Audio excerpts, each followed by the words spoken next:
Hi, welcome to Morning Talk Show. Today is a conversation with Michael Martin. Michael is an author, teacher, a thinker, a blogger, a farmer who seems to operate a full-fledged farm. I don't know how he does the life he does. He is definitely out of step with modern society in the best possible way. And I wanted to talk to him about the difference between the spirit and the soul based on just a tweet that he did quite a long time ago. This episode was actually recorded in April of this year, and it's been a whirlwind of a crazy year. You can tell by the difference in my physical appearance. It's some time has gone by, but I haven't given up on the podcast, and the difference between the body and soul is a totally timeless thing. So I ask the forgiveness of my guest, Michael Martin, and I hope you enjoy this episode as much as I enjoyed the conversation. Thanks for watching. So Michael Martin, welcome to Morning Talk Show. Nice to be here. Thanks for coming.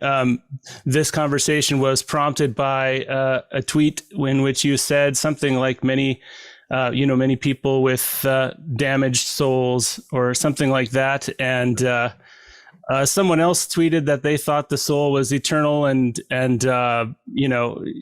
impossible to harm or something like that, and it made me realize that I've really not. I'm from a tradition, I think, that has not only hasn't put any emphasis on what the soul and spirit might be, but has almost had a disdain for it in a sense. So I thought you'd be a good person to help walk me through and feel the difference between the spirit and the soul. Maybe, or maybe not. Maybe we'll just... I hope. Well, the thing is, it's a weird thing, right? I mean, Christians talk about those things all the time, but I don't think many Christians could define them, or if they could, I don't think they'd be very satisfying definitions, especially if you said what's the difference between soul and spirit. I don't think most Christians and most Christian theologians either through history would even touch that. And that's which is wild. I don't know if that struck you. Yeah, absolutely. No, it's so much. I mean, I'm from a Baptist pastor family. My dad was a pastor. Mm-hmm.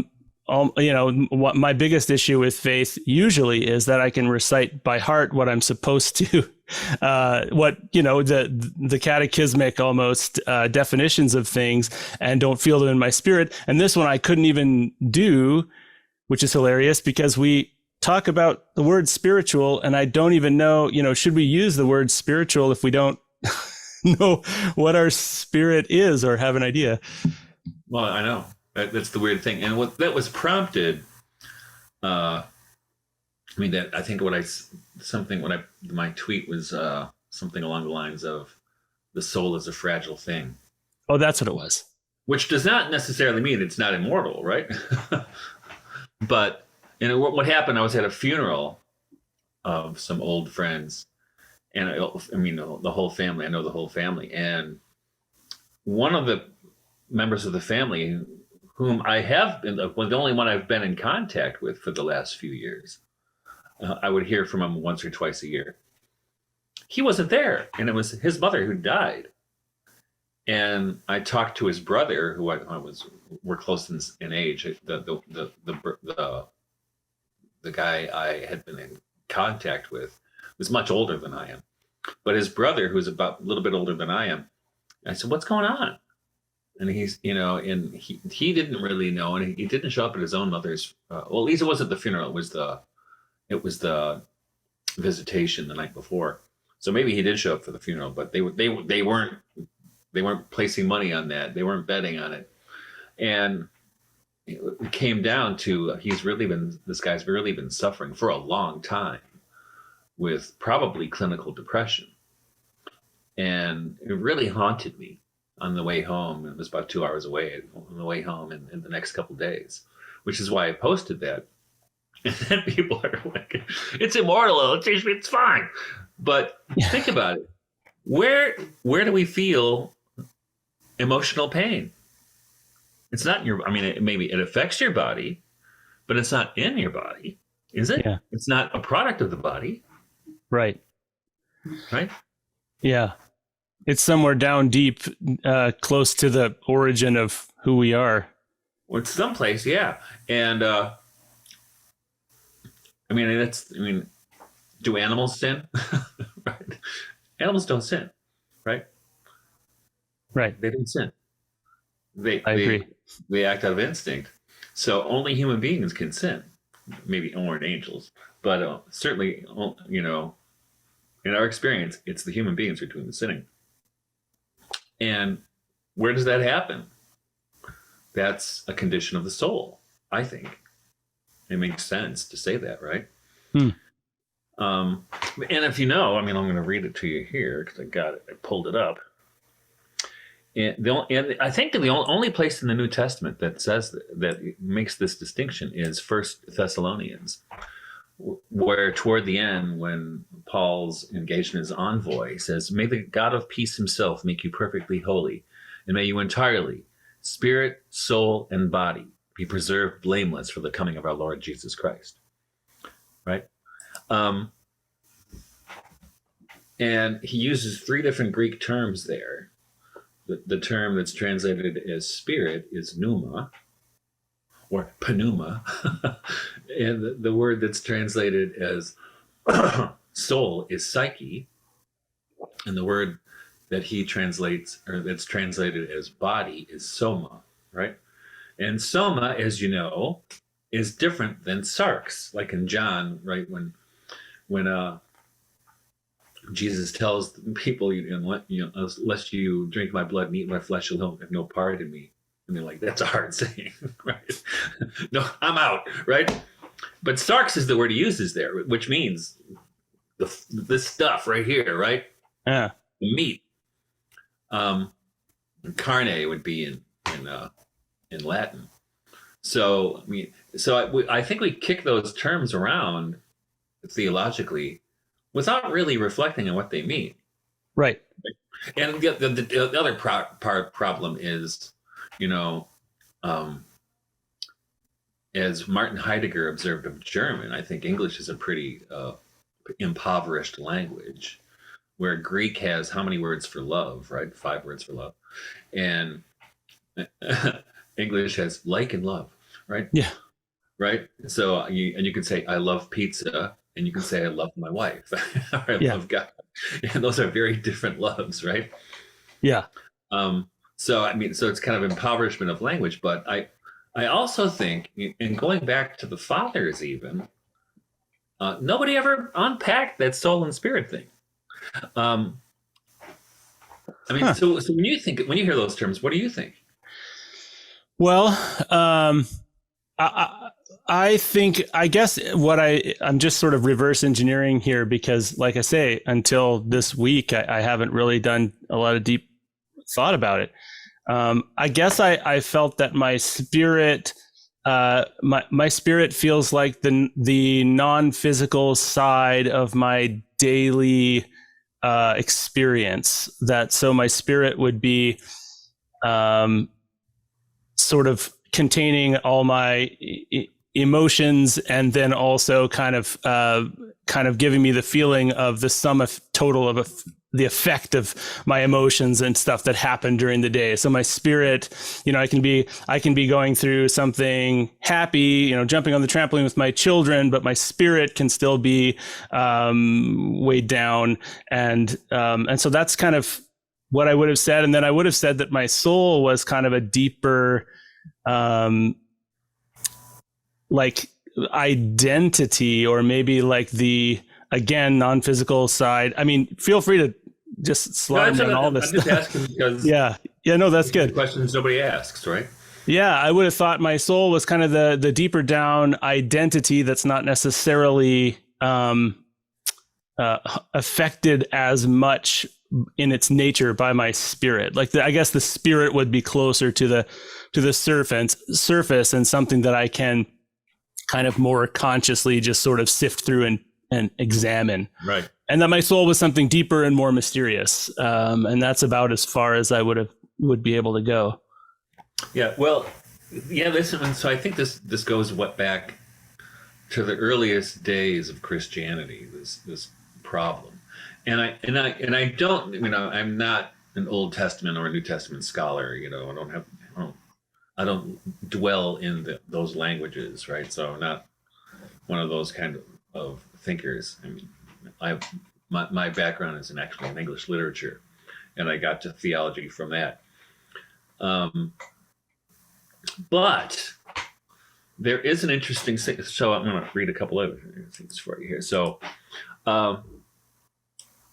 there was, now, the first place I encountered that was even a problem was actually in the writing of the esoteric thinker Rudolf Steiner, who said that at the Fourth Council of Constantinople in, I think it's the 800s, that the spirit was excluded from human anthropology. And I always thought that was just baloney. He was making stuff up. But I looked it up after you contacted me, and here's what it says. This is the 11th canon of the Council of Constantinople. It says, though the Old and New Testament teach that a man or a woman has one rational and intellectual soul, and all the fathers and doctors of the church who are spokesmen of God express the same opinion, some have descended to such a depth of irreligion through paying attention to the speculations of evil people that they shamelessly teach as a dogma that a human being has two souls, and keep trying to prove their heresy by irrational means using wisdom that has been made foolishness. Therefore, this holy and universal synod is hastening to uproot this wicked theory, now growing like some loathsome form of weed. They don't write them like that anymore, do they? Carrying in its hand the winnowing fork of truth, with the intention of consigning all the chaff to inextinguishable fire, making clean the threshing floor of Christ. In ringing tones, it declares anathema the inventors and perpetrators of such impiety, and all those holding similar views. It also declares and promulgates that nobody at all should hold or preserve in any way the written teaching of the authors of this impiety. If, however, anyone presumes to act in a way contrary to this holy and great synod, let him be anathema and an outcast from the faith and the way of life of Christians. And this is partially related to the Arian crisis, but also to the fight against Apollinarianism. Okay. If you don't know what that is, that was a theory that Christ had a human body and a human sensitive soul, but no human rational mind, which we could also call spirit. And they were mad because they introduced a third part in there, right? And if you go through Neoplatonism, for instance, they did have this tripartite anthropology of body, soul, and spirit, and I think the word nous in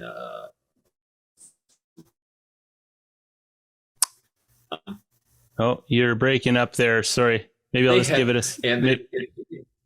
I'm sorry. Oh, you're just breaking up for a sec. I think you might be audio smooth again. Yeah, your audio went away. I can handle the video, but when I'm missing words, then I don't like to. Yeah.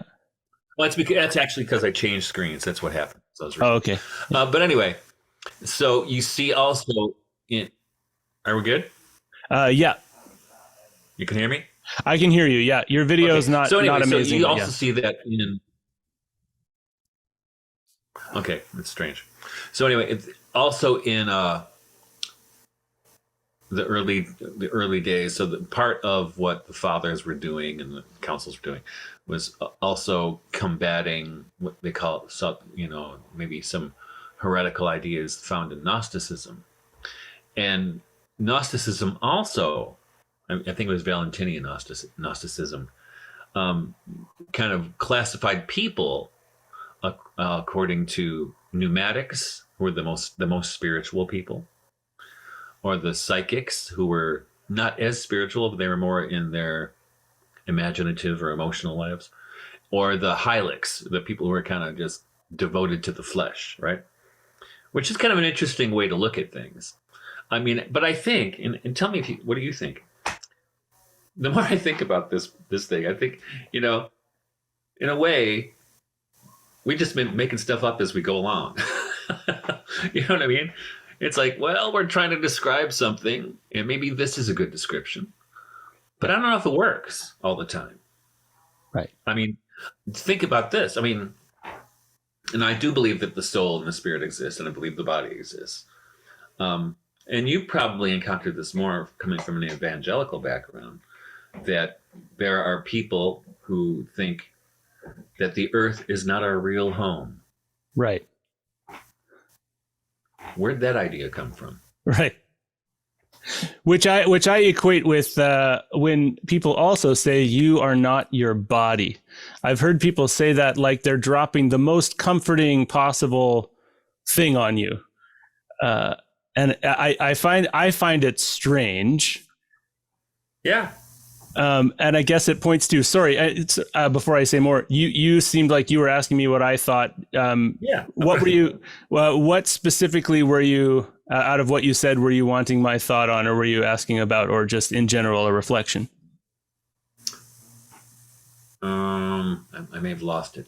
No, it's okay. I think so. Right after you said, what do I think? You kind of said what I think, which is that we're trying to describe something. Oh, no, I ask you, when people say we're not our bodies, right? Or, yeah. We're trying to describe something that we experience. And every time we do, we're so, like we just can't remove the agenda of what we would like to believe from our observation of ourselves, and I think the sentence came to my mind on my way home from church today, that the most spiritual thing I could say to God is, here I am, Lord. And really just be in a state without trying to promulgate or trying to push forward any agenda, no matter how well-meaning it might seem. It's sort of this sense that no matter how much we want to say it's a mystery, we also want to know what the destination is so badly that we'll put a destination into it. And this is what an interesting thing to me. I mean, about our theological or even philosophical assumptions, right? That, and I think this is especially the case in theology, that we're given a set of, you can call them dogmas or principles, which are basically the answers. And so theologians, what do? You got all the answers already. So you're going to keep yourself busy trying to find a different way to get to the answer. Yeah. But nobody questions whether we had it right from the beginning, and it's always blown off. Well, they were led by the Holy Spirit, so we're into it. And I just can't buy it, right? And then you read things in the scripture, like what I just read from 1 Thessalonians, right? Well, can somebody explain this? And in fact, where it is, we use a Catholic Bible. And I have a bunch of Bibles, but I just looked up, because it would happen to be at hand, what the gloss was on that passage. It's like, Paul's not really trying to say there are three parts of the human being. Well, he just said there were. Yeah. What was he trying to do? And the thing is, we goes back to Aristotle, right? We get these categories were delivered.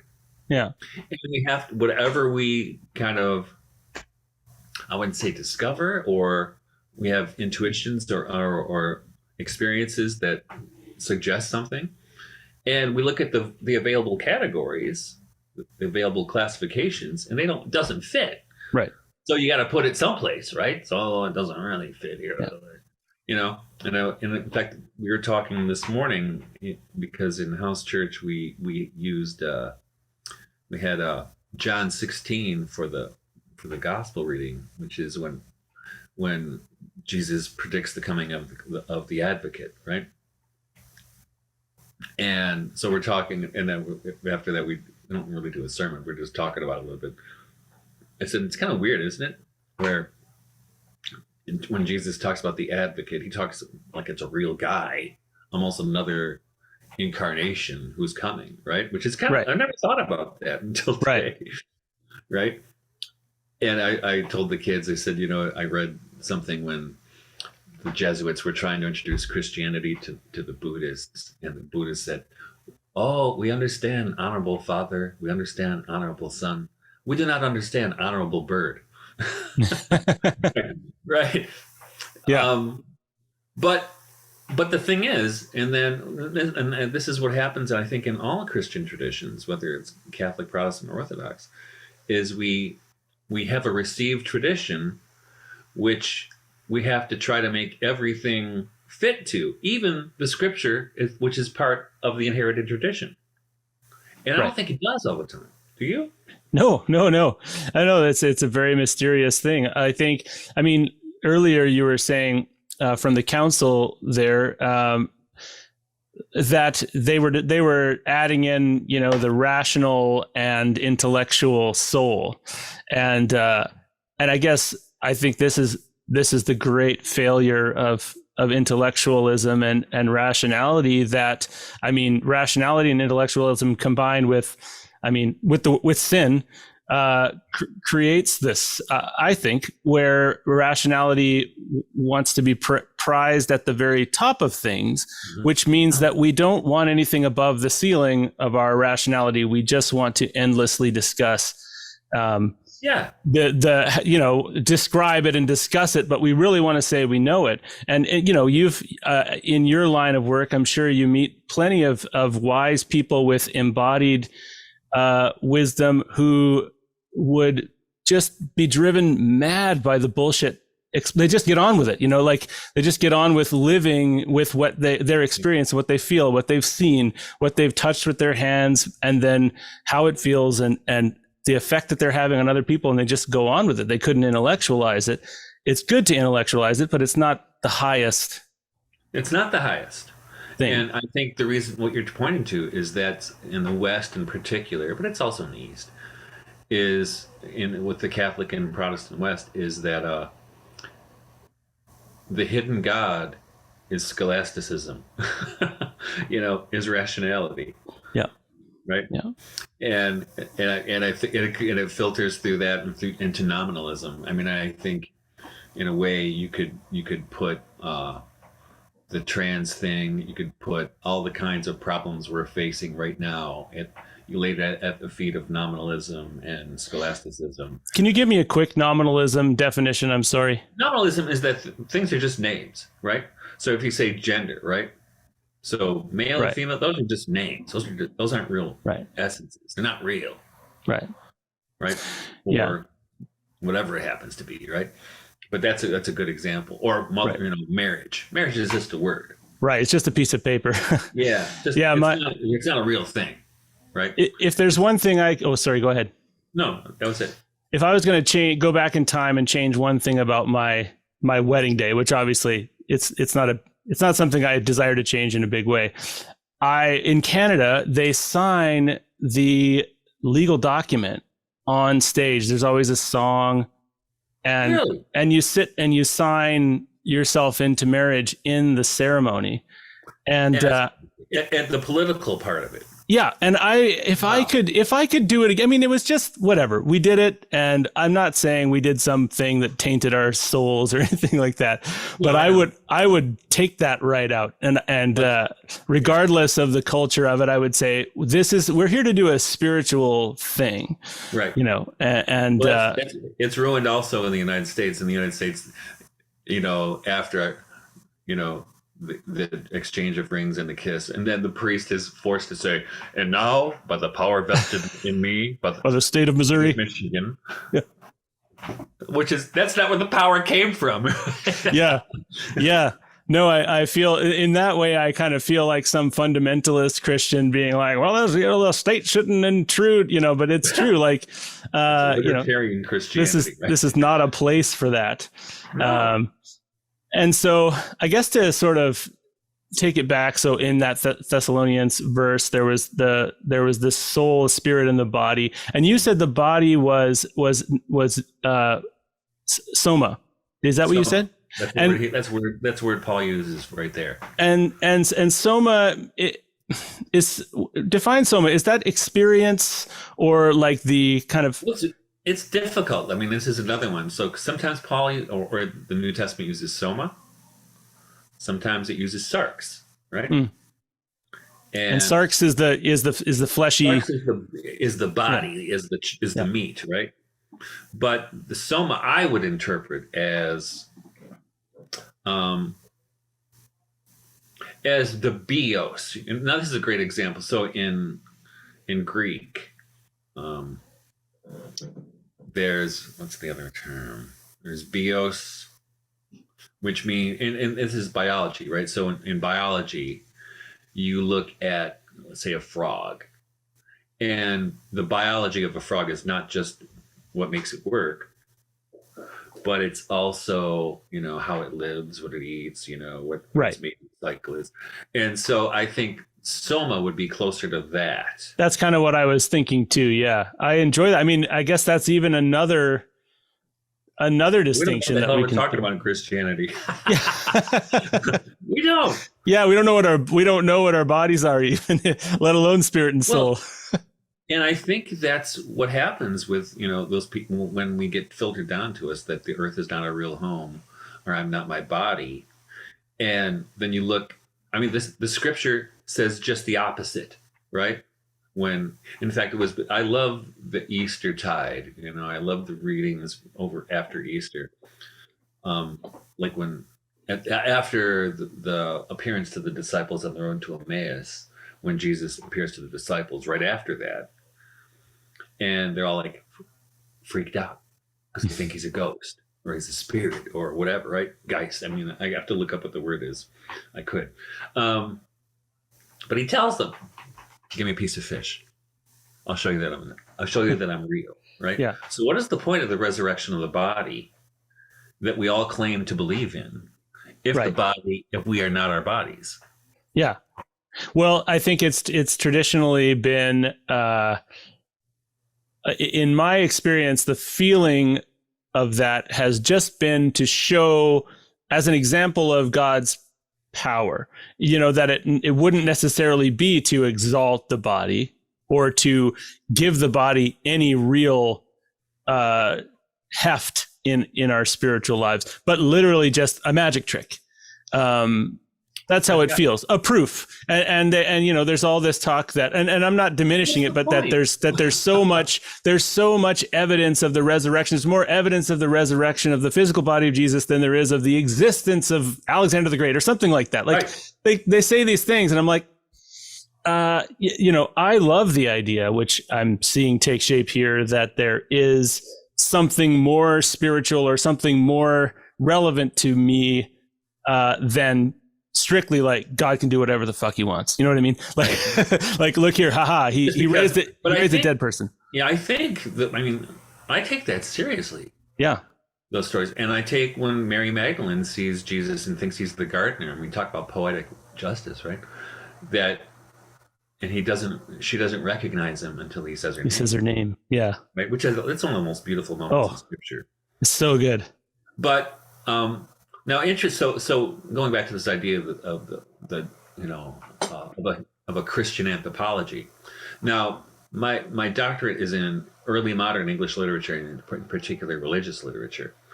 But if you look in medieval literature, you look in Aristotle, you look in Renaissance literature or writing. When they talked about the soul, and in Latin the word is anima, right? They had different divisions of the soul, and I like this. I mean, I like it because it's useful. I mean, I don't know if that's how it really is. I don't think any of us know. So those of us who pretend we know what the soul and the spirit are, we're just guessing, man. We're just guessing. But what they said, and I like this, is that there were different divisions of the soul, and you see this also in Neoplatonism. For instance, so the physical body. So what do we share a physical body with in nature? Well, the mineral kingdom, right? The stones. They have existence, but that's all they have, right? And so that's the body. But then when to the soul, then you look at, you see this in fact, Andrew Marvell used the term vegetable soul.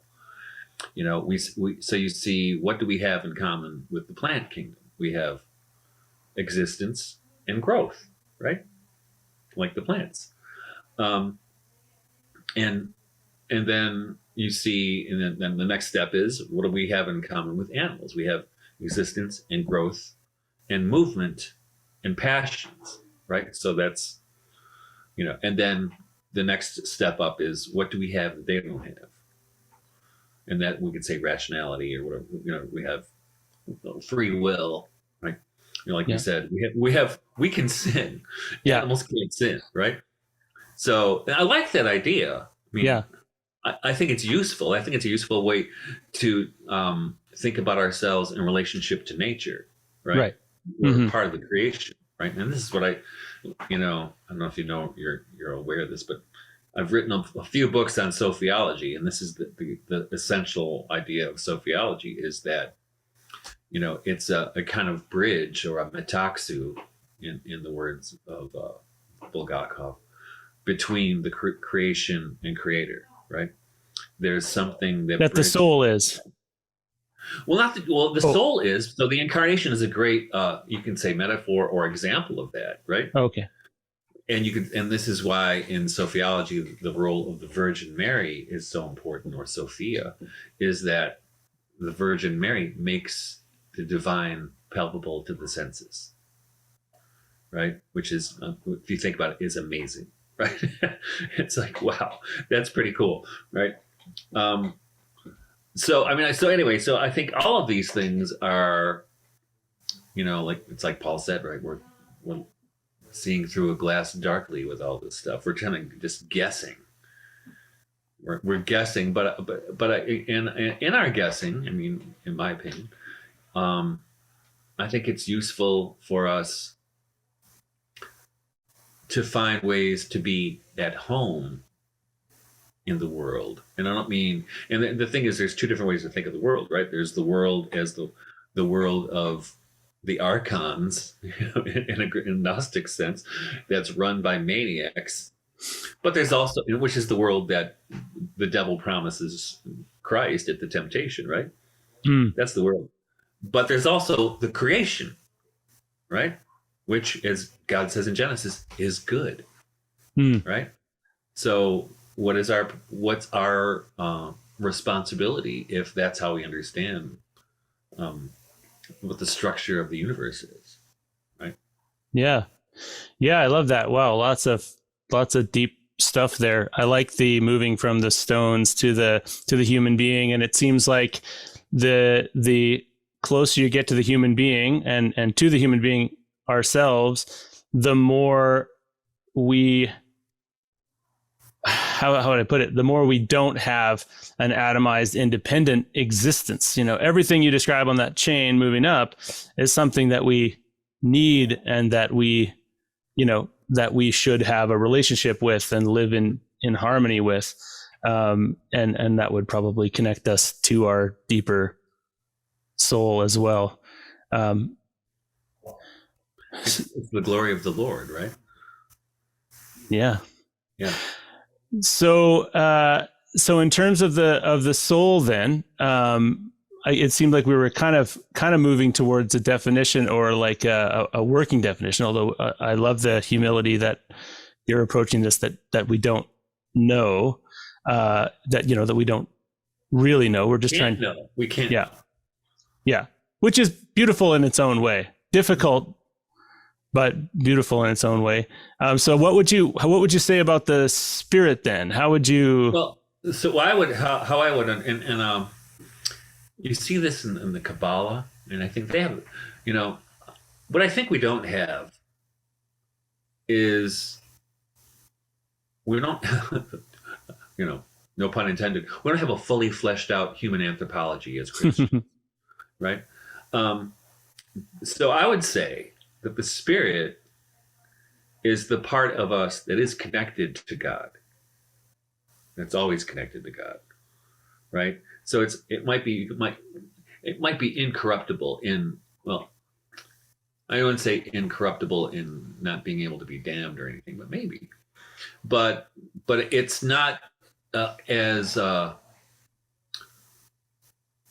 as moved by the passions and by sorrow and or joy.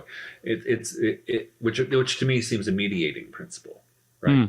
For me, the soul is someplace between, and you could say maybe even consciousness would be something to compare to the spirit. I don't know if that's really true, but there's a difference between consciousness and psychology, right? You know what I mean? And I think they're all connected. I mean, we know that if your psychology is messed up, you're going to get sick eventually, right? And that similarly, if you're poisoning your body with drugs or whatever, it's going to affect your soul, right? So it kind of goes back and forth. But now here's a great way to describe this. So I think the most helpful thing I ever saw in this was when I was working on my dissertation and writing a chapter on the metaphysical poet Henry Vaughan and his twin brother, who was an alchemist and Anglican priest, Thomas Vaughan.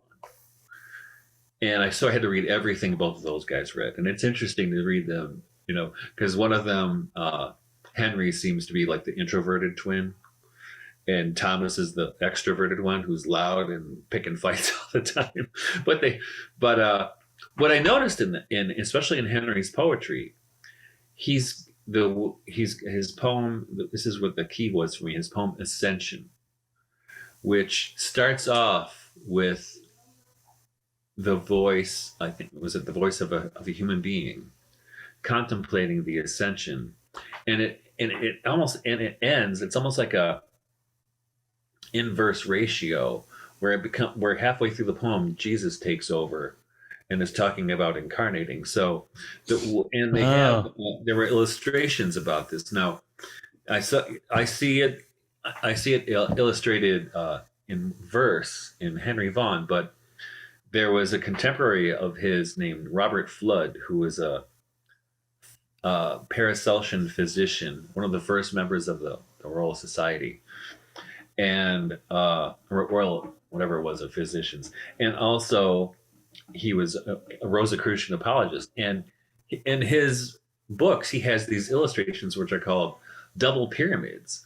And what it is, so it'll have like a triangle going this way, but they're usually much longer. And so at the bottom will be Earth, or the body, whereas at the top will be God. But there's another triangle that goes the opposite way, where its base is in God and its apex is at matter. But so if you could say in one way, and this is how I think human beings are actually structured. And I think when we talk about body, soul, and spirit, those are just useful terms for describing different points along that trajectory. Is that, so for instance, and the Gnostics were kind of onto something with this when they talked about the Hylics, who were the most bodily, right? But then there's the most spiritual. Now, God, of course, being the most spiritual, but Christ is both man and God, right? So Christ, in a way, becomes in the middle. He's the balance point between these two. Yeah. And I think that's a useful way to think about it, is not in a binary, and I think it's where we get caught, the binary soul and body or spirit and body. Right. It's kind of useful, but after a while it wears out its use. It's no longer useful, and it becomes a hindrance. Right. Because if we think about a Christian anthropology of the resurrection of the body, there's no place for that. If we anticipate the resurrection of our own bodies, and we say that, don't we? But do we really believe it? I mean, and so I think there's something to it. Now, how does that work out? I have no idea. Right. Of course. I have no idea how it works out in the long run. Yeah. So, okay. Yeah. I love that. And like the spirit, Jesus in the center there of the double pyramid thing is interesting. And it's also interesting to think about the spirit as the less corruptible, less damaged, able to be damaged part of ourselves. And it's, I guess, what came to my mind was that maybe the Spirit is something we share with Christ. If we want to believe that Christ was fully human, then that means we have something of Christ. We're not just garbage to be filled with Christ. We're not garbage bags that get filled with the Spirit. There's something already there that would be our spirit, that would be that Christ had and we have. And it's interesting to think of the Spirit as the less corruptible thing. And what came to my mind was the idea that that the Spirit, while it can't be damaged or corrupted in the same way, can be dimmed and brightened by our by our conscious mind, perhaps, or by like what we allow to grow and flourish. And I think that's why, I'm not a Gnostic by any stretch of the imagination, but I think their metaphors were really useful. And did you see, are you familiar with David Bentley Hart's book, Kenogaya? Yeah, I haven't read it. I've only read that all shall be saved, but it's based on the Gnostic hymn of the Pearl, which is a beautiful.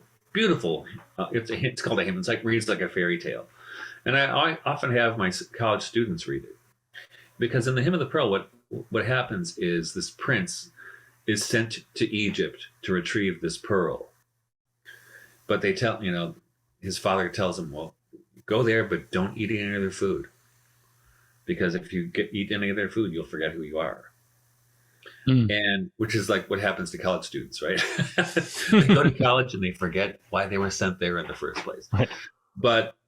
And I think what you're describing there with, that lower portion, even though in the depths of even depravity, there's still a spark of God there, right? Otherwise, you're beyond redemption. No. And that's the whole, for me, one of the take homes from the hymn of the Pearl is, part of our task is to remember why we were sent here. Right. And we all forget.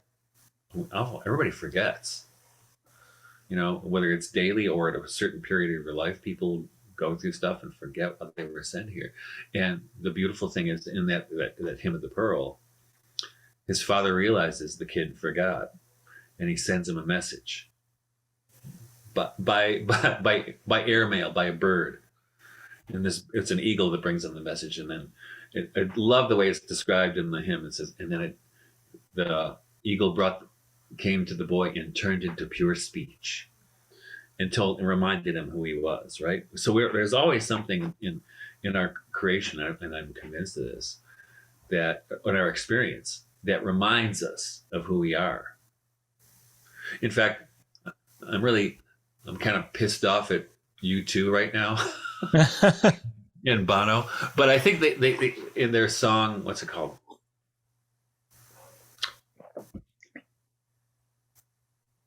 Oh, what's the name of it? Vertigo. In their song Vertigo. Okay.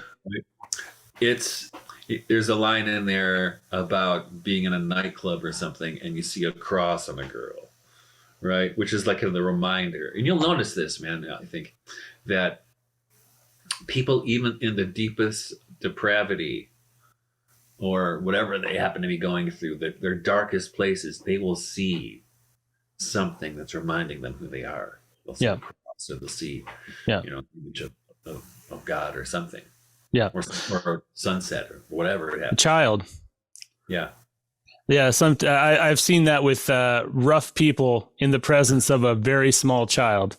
Like we've got this little beatific son who's 2, and it doesn't matter who he comes across. They see something in him that reminds them of, who they are. Yeah.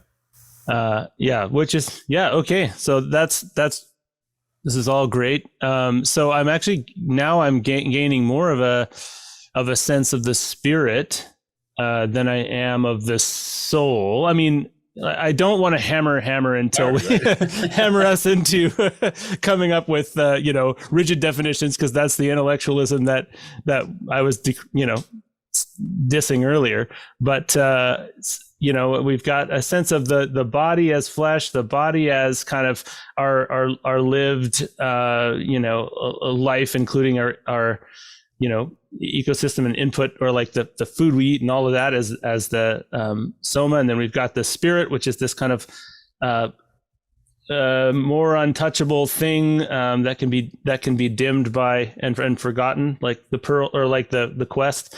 And then where would you situate the soul in our, like, you may have already said it, and I'm sorry. I mean, you may have felt that you said it, and it just didn't. And I think, to their credit, I can see why they would not want to have two, three divisions.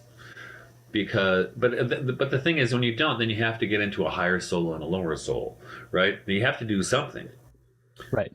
But I think the soul is what I saw in my friend, right?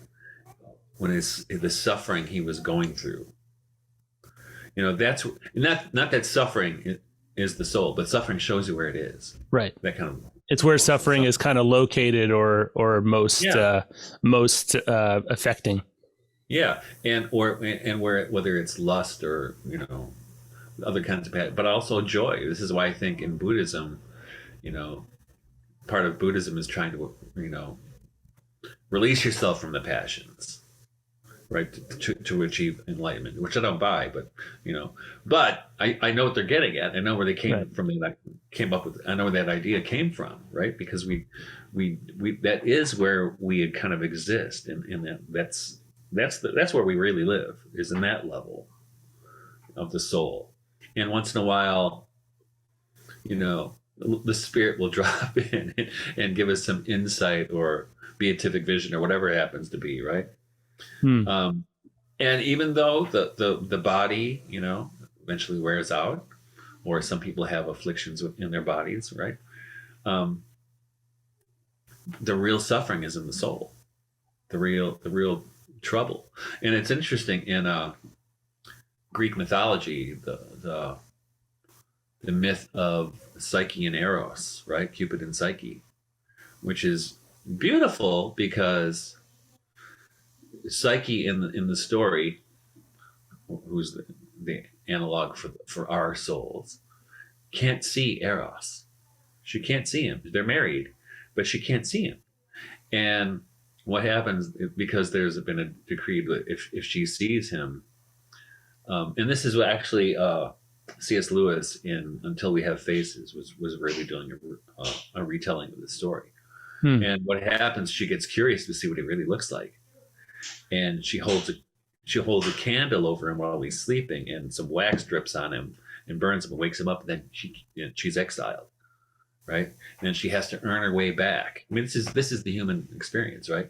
We have the vision of the divine and we lose it, and then we have to earn it back. But what happens in the story is, all of creation assists her in because what happens is Aphrodite, who is the mother-in-law from hell, sets her all these tasks before, impossible tasks, which all of creation helps her to accomplish. And she's reunited with her husband, which is the story of the union of the soul or the person with God, right? That's all it is. And you could say, it's also the union of the soul and the spirit. If we understand the spirit is that part of us which is closest to God. Right? And I wouldn't put it into compartments. And I think it's so easy to do that. We've been trained to do that. I think it's more a trajectory, or a there's a polarity between the body and the spirit. I think the soul is kind of the space between those two. But they're all connected, so they're all one at the same time. Interesting. So would you say there's any usefulness in thinking that the Holy Spirit and our spirit are intermingled, or would you still see them as very separate? Or could we even tell if we get a glimpse of one or the other? I don't know. I'll be honest, I don't know. No, that's fine. But in fact, my wife and I were talking about this earlier today, because with this kind of tripartite understanding of human, uh, uh, the structure of the human being, right? With body, soul, and spirit, it does kind of beg a comparison to the Father, Son, and the Holy Spirit, right? Yes. Yeah. I was thinking that earlier. But I don't think it fits exactly. But I think it's useful to think of us Right. in that threefold way. Yeah.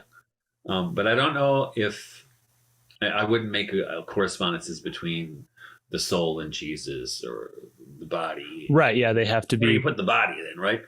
With Right. God. No, it doesn't make God the Father. No, that doesn't make sense. With Right. God the Son, maybe. But I think you get into trouble by trying to draw the correspondences that way. Yeah. Or if you try to draw them permanently and irrevocably, like I guess in any given situation, you might find they fit. But yeah, if you. But I do think it's healthier, I think, to take a threefold understanding of what we are than a twofold one. Yeah. Yeah. It's something that, I mean, me growing up in the fallen world theology, that has lyrics like such a worm as I, Talk about damaging the psyche, right? Yeah. It just absolutely diminishing that which God created.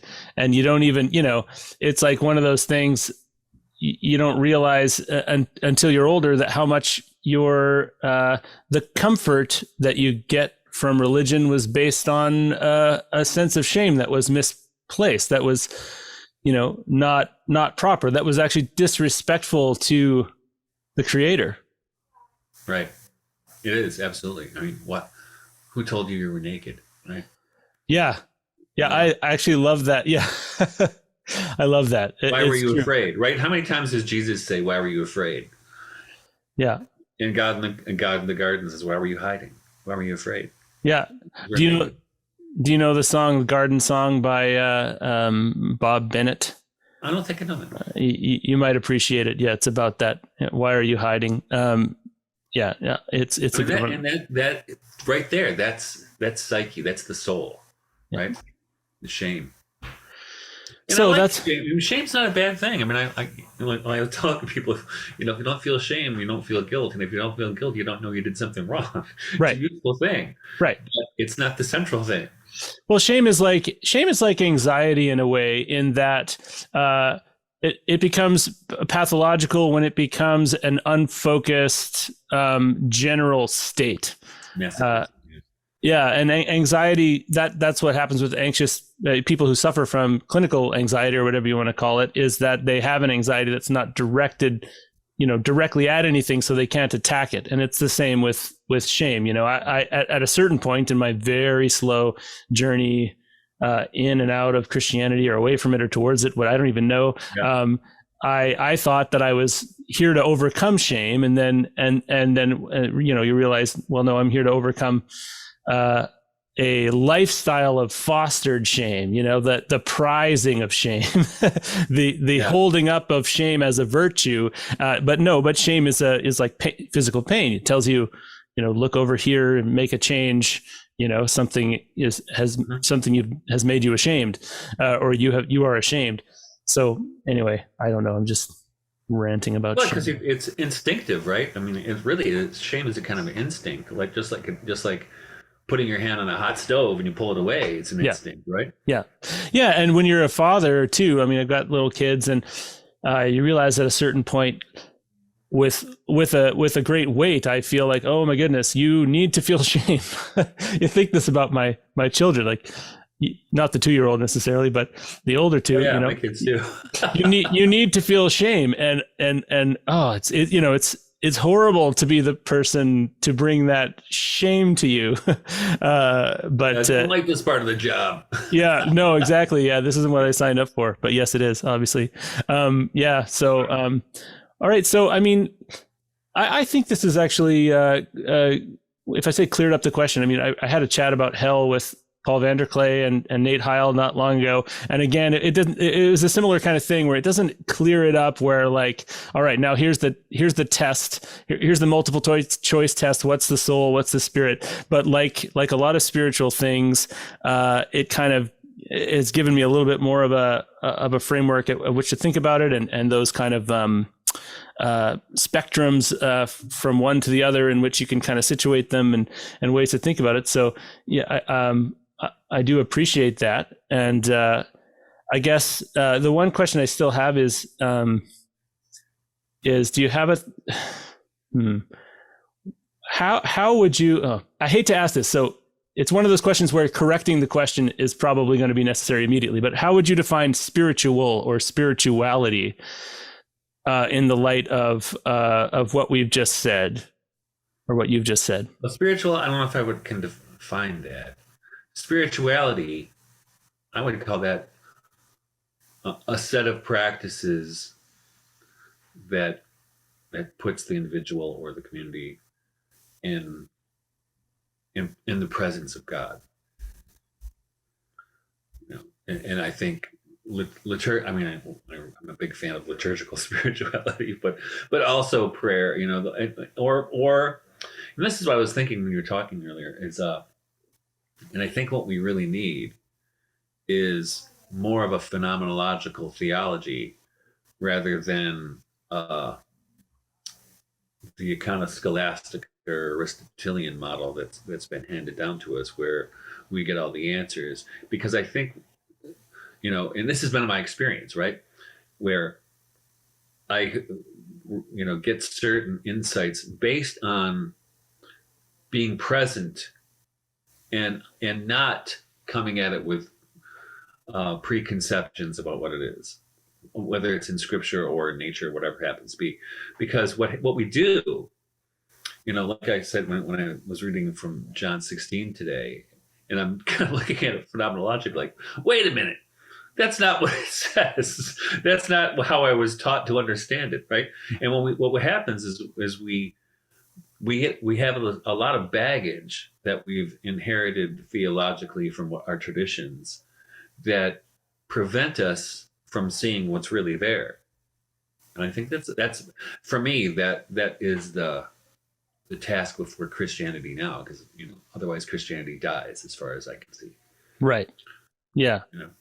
Yeah, no, I fully agree. And I'm with you on the liturgical thing as well. I'm newer to that, but yeah, so it does feel a little bit like Christianity is in a very strict box, or a lot of Christianity is.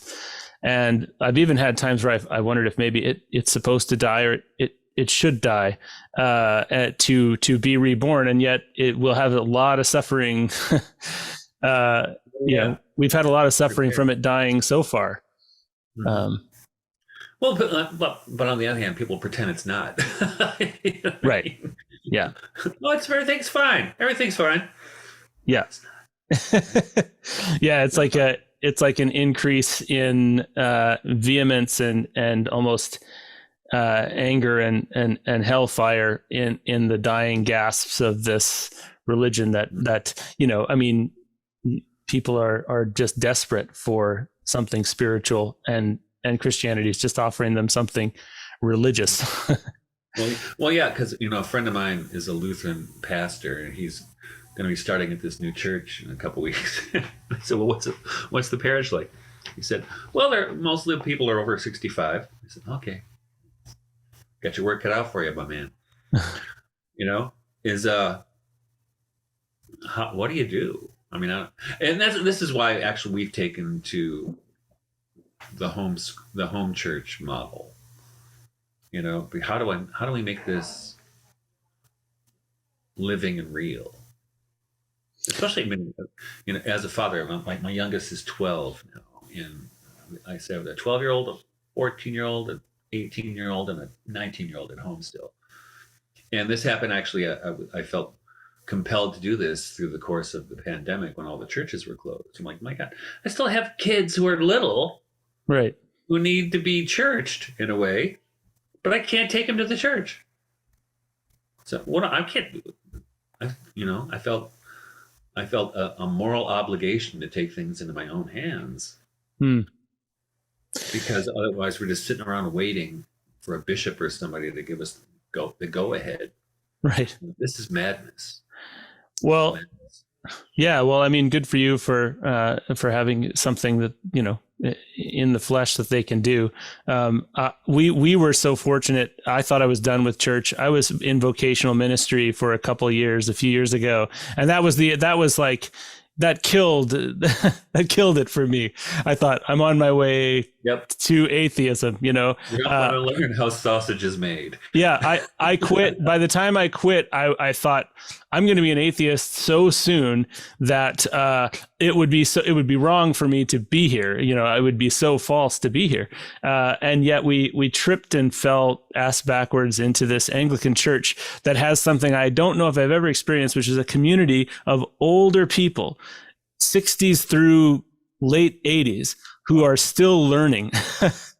Who are still discussing, who are still able to say, man, I wish this wasn't in the Bible, you know, this bothers me or whatever, like in just honesty. And that's so rare. And that church has experienced actually a resurgence of young, myself included, young families coming in, because we feel there's a certain safety in that embracing of the mystery, in that lack of hard and fast immutable theology. So yeah, well, I guess we're here right exactly at the 1 hour mark, and I don't want to force more out of it, because I feel like there's a lot for me to chew on here, and I really appreciate you speaking to me today.